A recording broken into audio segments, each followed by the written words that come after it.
Why would they go back to Andy Dalton when, clearly Fields getting reps showed some improvement? Some of the throws he made against the Lions, they were eye-popping, quite frankly. Yeah, and you know what? So I'm going to, just give me a little runway here, Rich. Sure. I want to explain something that I think is, really important here, just as far as where this decision is going to go. And I talked to Nagy last night, and, he said the same thing to me that he said to the Chicago media this morning, that it's Andy Dalton's job when he's healthy. And I understand he has to say that. So, here's sort of the way this breaks down to me.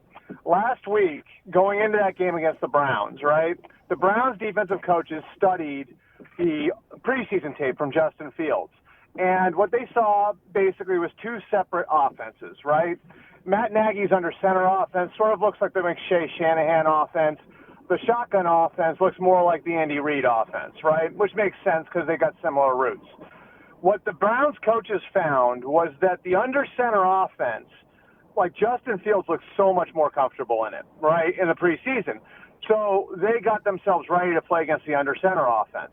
Instead, in that game against the Browns last week, the Bears rolled Justin Fields out there, and he was under center on just 4 of 45 snaps. And I circled back with some of the guys I know at Ohio State, and I asked them, and those guys told me that they actually put in under center concepts because they had no under center stuff when Dwayne Haskins was the quarterback the year before Fields got there. They put under center stuff in expressly to make Justin Fields more comfortable because they felt like he was better under center too. So, I think for a lot of people on the outside, it was sort of baffling how the Bears weren't under center more with Fields against the Browns in week 3. Here's the thing, Rich. They adjusted. Yeah. Yesterday, Justin Fields was under center for half of the snaps.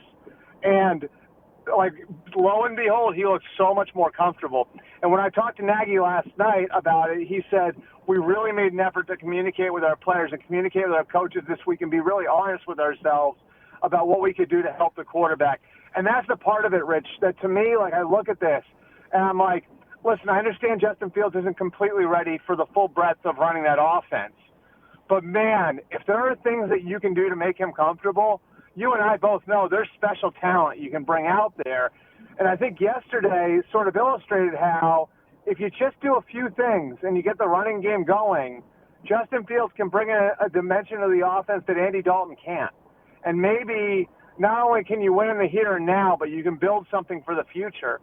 And so, I don't know. I mean, I just look at some of the mistakes they made in week 3, and I look at Matt Nagy and his staff being very honest with themselves about it and correcting them in week 4. And now they've got some positive momentum behind their young quarterback. And, God, wouldn't it be a shame if they pulled the plug on it going into week 5? Of course. When you've kind of got some good mojo going there. And I heard your Anthony Lynn comparison there. And I don't think Justin Fields has yet done what Justin Herbert did last year, which Justin Herbert took the decision away from Anthony Lynn, right? There was no decision to make at the end.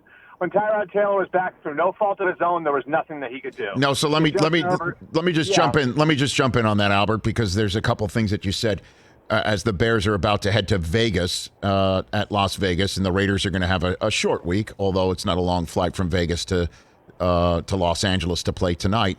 But look, it's excellent coaching when you realize we have not done what we need to do, and let's look ourselves in the mirror and make some adjustments ourselves, and then it succeeds. And I understand that Herbert forced the hand of Anthony Lynn last year, and Justin Fields may not be as ready to do that right here and right now. But we'll force the hand. Our Bears fan base that would be out for absolute blood if they stick Andy Dalton out against the Raiders and Max Crosby turns him into the lawn ornament that he, might be. And suddenly then what? How do you not just go and just do this thing with the kid and keep making these adjustments and have his flash plays do what you need to? You know what I'm saying? The flash plays that we saw this week against the Lions means the Browns didn't break him. He was not broken by the Browns, which is your fear that he will be physically, if not mentally, broken and thus useless. So what's I don't get it. I don't understand. And that's the thing is and it's not just, and that's the thing that is intriguing about it too, right, Rich? This isn't something Justin Fields didn't show in college. Like, we all saw the hit that he took from Skalski from Clemson last year and what he did like 2 plays later. We saw him go in the medical tent against Michigan and what he did on the next play after he got out of it, you know? Like, we've seen this quality in him before. So I'm with you. I mean, like, I just think that there's this opening there now for them where I think a part of the equation, Rich, and this is a really important piece to it that I think fans miss sometimes. A coach, the number one thing a coach has to be able to do with a quarterback, like as far as getting him in the lineup, he has to be able to sell him to the locker room, right? And up until this point, like maybe Justin Fields was up and down in practice and maybe it was a little harder to sell him to the locker room. Mm-hmm. And that locker room's full of guys who've been in the playoffs 2 of the last 3 years. Now you got something to sell him, right? Like now you got now you're like now you got like the way he played against Detroit to sell him.